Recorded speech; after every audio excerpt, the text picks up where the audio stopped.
हमले को तैयार 3,500 अमेरिकी सैनिक। जमीन पर ईरान से आखिरी जंग। ईरान युद्ध के 30 दिन अमेरिका और इजराइल पर बहुत भारी पड़ने लगे हैं। यही वजह है कि अब अमेरिका और इजराइल इस कोशिश में है कि जल्द से जल्द ईरान पर ऐसा हमला किया जाए ताकि जमीन पर अमेरिका और इजराइल की जीत स्पष्ट नजर आए। पिछले 48 घंटे में अमेरिका और इजराइल ने ईरान पर इस तरह से हमले किए हैं ताकि जब ईरान पर जमीनी हमला हो तो ईरान पूरी तरह से घुटनों पर आ जाए। अमेरिका और इजराइल के लिए युद्ध के पिछले 30 दिन इसलिए भी बहुत भारी पड़ने लगे हैं क्योंकि ईरान ने जिस तरह से इजराइल से लेकर सऊदी अरब तक खूंखार हमले किए हैं वो वाकई चौंकाने वाले हैं। तेल अवीव ईरानी मिसाइलों की आग में जल रहा है, जबकि सऊदी अरब के प्रिंस सुल्तान एयरबेस पर जिस तरह से ईरान ने अमेरिकी विमान को उड़ाया है उसे देखकर तो ट्रंप की रूह कांप गई होगी। अब खबर है कि ट्रंप जल्द से जल्द युद्ध से बाहर निकलना चाहते हैं और इसीलिए अमेरिका ने 3,500 सैनिकों को पश्चिमी एशिया में पहुंचा दिया है। लेकिन इस बीच अमेरिका और इजराइल में युद्ध के खिलाफ ऐसा गदर शुरू हुआ है जो एक तरह से ट्रंप और नेतन्याहू के खिलाफ तख्ता पलट साबित हो सकता है। अमेरिका के सभी 50 राज्यों में अमेरिकी इतिहास का सबसे बड़ा प्रदर्शन हो रहा है, जहां राष्ट्रपति ट्रंप को युद्ध का खलनायक बताते हुए विरोध प्रदर्शन हो रहे हैं। ट्रंप के खिलाफ नो वॉर नो किंग्स के नारे लग रहे हैं, जबकि इजराइल की राजधानी तेल अवीव और हाइफा समेत 5 शहरों में नेतन्याहू के खिलाफ प्रदर्शन हो रहे हैं। लोगों को गिरफ्तार किया जा रहा है। हम आपको दिखाने जा रहे हैं कि कैसे अब ईरान युद्ध अमेरिका और ट्रंप के लिए कोढ़ में खाज बनता जा रहा है।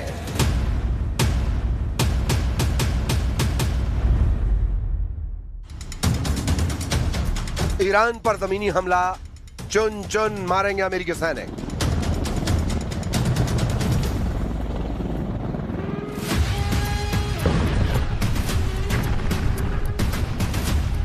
ईरान युद्ध अब आसमान से जमीन पर उतरने लगा है। 30 दिन के युद्ध में अभी तक अमेरिका और इजराइल ने मिलकर 17,000 से ज्यादा ईरानी ठिकानों पर हमले किए हैं। अमेरिका और इजराइल के जेट, बम वर्षक, मिसाइलें और ड्रोन ने आसमान से राजधानी तेहरान समेत कम से कम 25 ईरानी शहरों और कस्बों पर धमाके किए हैं। अकेले तेहरान पर ही 3,600 बम दागे गए हैं। पूरे ईरान पर F-35 जेट, B-2 बम वर्षकों से 20,000 के करीब बम और मिसाइलें दागी गई हैं। ईरान के Fordow, Isfahan, Natanz, Bushehr nuclear plant, Arak और अरादान परमाणु ठिकानों पर प्रचंड हमले किए जा चुके हैं। लेकिन उसके बावजूद ईरान में अभी भी 3,556 ठिकाने ऐसे हैं जिन्हें राष्ट्रपति ट्रंप हर हाल में तबाह और बर्बाद कर देना चाहते हैं और इसी के लिए अब अमेरिकी सैनिक ईरान पर जमीनी हमला करने जा रहे हैं।